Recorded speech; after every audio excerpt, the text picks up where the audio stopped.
Guys, medyo natataranta ako kasi I'm trying to prepare food, di ba? So anyway, sino makaano sa inyo? Who's going to relate to this one? Alam nyo ito? This is bago. Bago leaves. So we're making a sinigang, okay? Making a sinigang and then later that will be for the leaves. Vegetable. And now I'm making calamansi with sili later and other things. So right now, I'm gonna show you this one. I think kilala nyo ito. Ano ba ito? Ano ba ito? Ano ba ito? Oh, pandan. Naamoy nyo? Bango. Amoy pandan, guys. Amoy pandan. So hintay lang kayo, ha? Okay, so mind you guys, we're still buying stuff. We don't have our own produce. So that means, bibili muna kami sa market.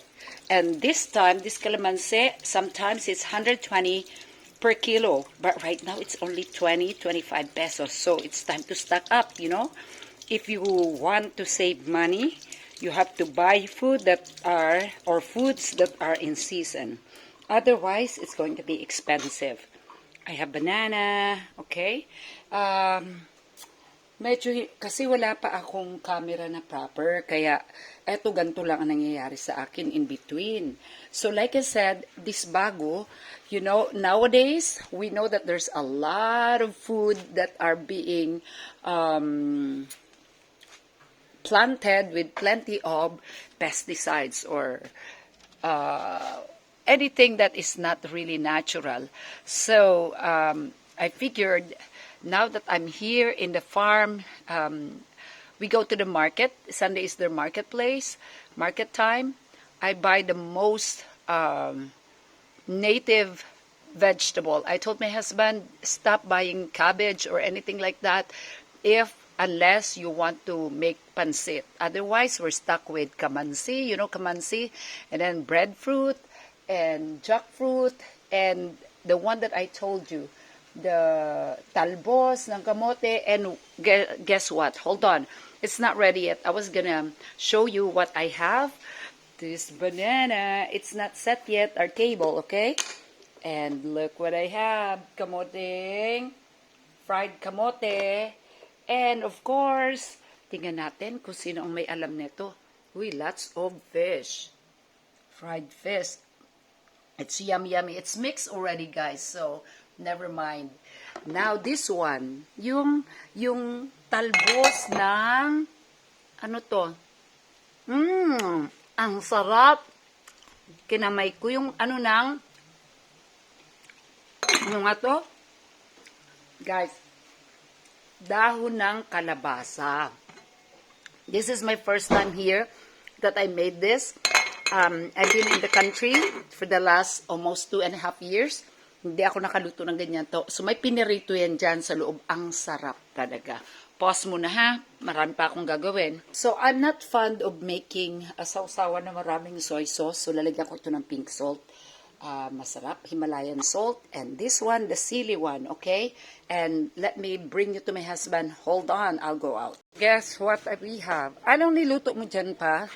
Ito naman, ang daming paksiw, kasi ito para sa mga doggy. Tapos, eto na guys, sinigang. Diba? Para lang talaga kayo sa bukid. Meron din kaming akalan na gas, but nagtitipid, you know. Yan, sabi nila, mas mabuti raw ang luto dito sa kabukiran at ng uling. Hindi tayo maniniwala doon pa? Ha? Bakit? Gusto naman sa init, pareho yan. Pareho. Pero hindi pa rin pareho. Pero alam nyo guys, sa totoo lang, masarap magluto ang asawa ko. Hindi ako nang bubola. Talaga, most of the time, ako ang magpiprepare and then siya ang palulutuin ko. Okay? Tinapon ko lang ngayon guys ang kalamansi dyan kasi kalamansi lang siya at kaunti lang. Otherwise, we have a proper compost. Okay?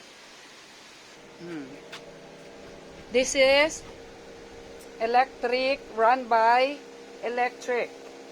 There's a fan that makes it like that. Hi mo! Kakain ka na mamaya mo. You're going to eat later. So na guys, malapit na. Hold on. So, walang formality ito. Ito na yung pagkain namin. Ano natin ha, paride. Tago ko kasi wala pa kaming ano dito. We don't have screen. Pero ito ang feature of the day.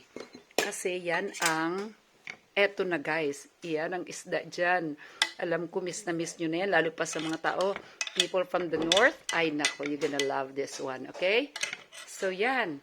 Upo muna ako. Ipopost ko na lang ito para ma-enjoy nyo na yung panood. Oh. Okay? And time to eat. Let's go. I'm hungry. I didn't have breakfast. Where's our rice? Yung ating may pandan rice. Okay then, let's pray. Dear God, thank you very much for blessing us. Thank you for your protection. And thank you so much that you have given us a good health and strength. And as we partake of this food, we ask, dear God, to bless us, give us proper nourishment. Bless all my family. Thank you, dear Jesus. We pray. Amen.